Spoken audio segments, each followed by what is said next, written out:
Hey everybody, it's Kyle coming at you live with no special microphone from my vehicle. Just had a brain cleaning appointment and it went really well. It's been a little stressful around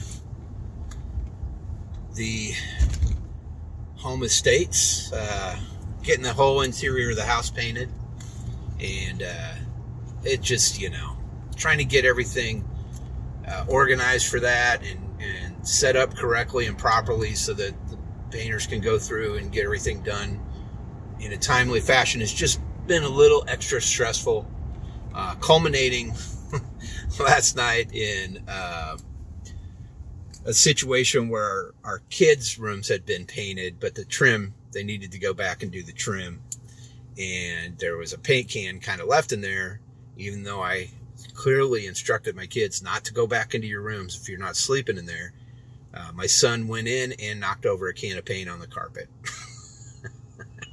So I was up until almost 1 a.m. Trying to get that massive amount of paint out of the carpet. And I was able to, for the most part. It's not pretty looking, but I got it mostly out. There might be a little bit of pink in that area because it was kind of a rosy-ish color to the paint, but I got almost all of it out. So watch a few YouTube videos. May have ruined my carpet shampooer, but I got it out, I think. So that was fun. That was a rough deal. What's bugging me? Let's talk about that. Okay, what's bugging me? I'll go with, I got a good one. Okay. Here's what's bugging me. Our society is consistently go, go, go, go, go, go, go. And I don't care for it, man. I mean, I get that things move faster and we have to move faster and do more now than we used to. But it seems like non-stop barrage of shit you have to do these days. And it's just frustrating, man. And I don't prescribe to it, and I will not follow it or live in such a manner. I refuse to. I mean, sometimes you gotta get shit done. You gotta get stuff moving. You gotta go. I get it. But not every waking moment of my life needs to be spent running mindlessly trying to get things achieved. It just, I don't know. It seems like we've invented things to make life easier for us, but they've actually made life harder for us. So I don't understand that. And, yeah, I hate it. I think that there's a huge fascination with social media, especially TikTok's a big one. So you're going to spend hours of your time coming up with this dance or this video or whatever, this idea behind it, and then you're going to take all the time to shoot it and edit it and all that stuff. It just seems like a tremendous waste of time. And I know there are people who make money off it and people who enjoy doing it, and I get all that. But, I guess you could say the same thing to me about this podcast, but I'll be honest with you, this podcast is not a negative thing in my life. It's actually a positive. It's a way for me to kind of vent and just discuss what's going on. Even if I'm not discussing it with anybody, I'm just talking. It's one-sided. It doesn't really matter. The fact you guys listen lets me know that it's interactive and lets me know that you appreciate it. So that's where the podcast comes in and is a little different for me. Now, I think there are people who are doing podcasts who it's very stressful for them and stuff. And sometimes it could be that way. Like, I feel bad if it's been too long since I've had an episode for you guys, but that's more me putting pressure on me. You guys aren't putting any pressure on me, so it's self-inflicted. Anyway, I would just say, man, stop and smell the roses a little bit, man. Life goes by a little too fast to be farting around with being action-packed 24/7. All right, that's what's bugging me. I'm going to take a quick break, come back, and talk about some things that I'm into. Hey, Kyle. All right, we're back. All right, some things that I'm into. A huge thing for me right now would be I finally was able to repair this cassette deck that I got on Facebook Marketplace. I bought a circa 1975 Sony TC136SD. I know you guys probably don't give a shit about that. That's just in case you want to look it up online. But it's a top-loading cassette deck. So it records, but they load on the top. Back in the, up until the mid-'70s is when they started making the side-loading ones, which everybody's probably more familiar with if they've seen a cassette deck. But it's a top loader, and I purposely bought a top loader because I like the way they look and all that stuff. I like wood cabinets on stuff like that, and it definitely has a little bit of wood grain on the plastic. But anyway, I bought it for $15 on Facebook Marketplace. Of course, it did not work. It powered on and all that stuff. I could push play. It would go for about 2 seconds and then pop back off. So I watch a lot of videos on YouTube.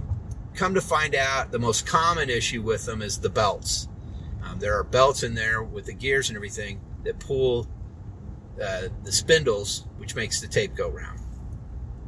So I ordered a pack of belts off of Amazon. It's about $7, so I'm in about $23 now for this thing. Last weekend, I take the back off and everything and start messing with it. Luckily, the auto stop system works. Luckily, the belt that goes to the counter works because it's way under there. I can replace it later if I have to, but it works, so I don't have to mess with it. But the two main belts in it did not work, so I had to replace those. I replaced them, turned it back on. It works. It works. It rewinds, fast forwards, plays, records, pauses, whole 9 yards. It works great. The VU meters on the front of it, old school VU meters, work. So I played my first cassette in it last night. I've got boxes full of cassettes, man. I had a lot of cassettes when I was a kid. So I put in Killer Dwarfs, Stand Tall, I think is the name of the record. I think it's from about 1983. It could be 85. But the song Keep That Spirit Alive. If you've never heard that song, I'm going to put a little bit of it in right here. And before you take that step, why can't you just my tell? Does it only get one glance in this crazy game of chance? Keep that spirit alive. Why you gotta dissipate? Why you'll never be the same when that sparking that you're bringing in? Keep that spirit alive. See, man, I mean, I know it's corny, it's hair metal, but I like it. I like it. I like that song, and I liked them when they were out. I have a couple of their cassettes.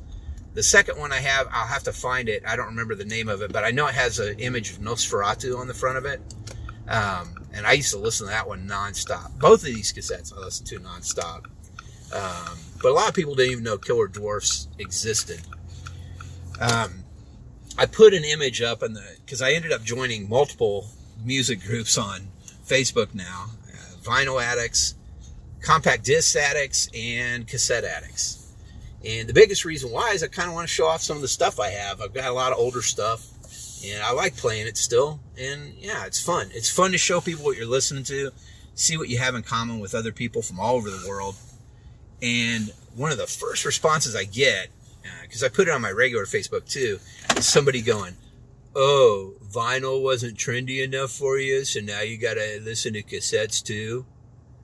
To which I promptly answered, "Dude, I've got hundreds of cassettes, and I've got like 400 CDs that are just sitting around doing nothing. I listen to them because I love music. I don't give a shit about trends, and I never will. I really don't, man. I didn't start listening to records again because it's fun and it's hip. It just happens to be hip and fun at the same time I started listening to it again. The way I started listening to vinyl again was my son and I were cleaning some stuff in the basement, and we found a bunch of my albums, including a Dead Kennedys Frankenchrist record that still has the H.R. Giger poster inside of it. I was like, found my turntable next to it, hooked it up, started listening. It was fun, man. And the thing I love so much about records and vinyl is the tactile aspect of it, touching it, feeling it, holding it, reading the stuff, looking at the pictures. That's awesome. And there's nothing else like it. I mean, CDs and cassettes have it also, but it's on a smaller scale. And as far as digital, yeah, just try and go read the liner notes on the album you're listening to on Spotify. It's virtually impossible. Some of them put little funny music videos in there, and there might be some stuff here and there and some lyrics, but there's not much, man. And to me, that was always a fun aspect of listening to music. So that's why I started doing that. I ain't listening to cassettes because it's fun. I bought this fucking first cassette I listened to on this old tape deck, new to me. I bought it when it was out in the 80s, man, because that's how I listened to my music then. So ain't nothing trendy about it. It would be trendy if I went to the store and just picked up every single cassette and took it home and, bought it and then took it home and listened to it. That would be trendy. Okay? There's a difference when you own a bunch of shit and you want to use it again. Get your shit straight. Guess what? It's also trendy to accuse someone of being trendy. So there you go. All right. What else? We finished the second season, or the first half of the second season of Pen 15. Fantastic. I can't say enough about Pen 15. Watch that show if you get a chance. There's way more to it than what you think, and it's artistically amazing. It's artistically super ultra creative and beautiful. Check it out if you get a chance. Reading, I haven't really been reading anything at all. I mean, we're getting the inside of our house painted, dude. I can't fucking see straight right now. So that should be done hopefully by the end of this week. And we can start kind of getting back to normal. That's about it. Oh, Chiefs are going to another Super Bowl. Surprise, surprise. I'm happy for them. It's great. It's just rough living in Kansas City because people are already Chiefs fanatics and now they have a reason to be. That's about it. I will say this. I'm enjoying the Joe Biden presidency so far. It's very quiet. I don't have to get up in the morning and read fucking ignorant tweets that were put out at midnight or 1 a.m. by our president. I like that. That's all, guys. Super short episode. I will catch up with you guys again soon. Thanks for listening, and get off my lawn.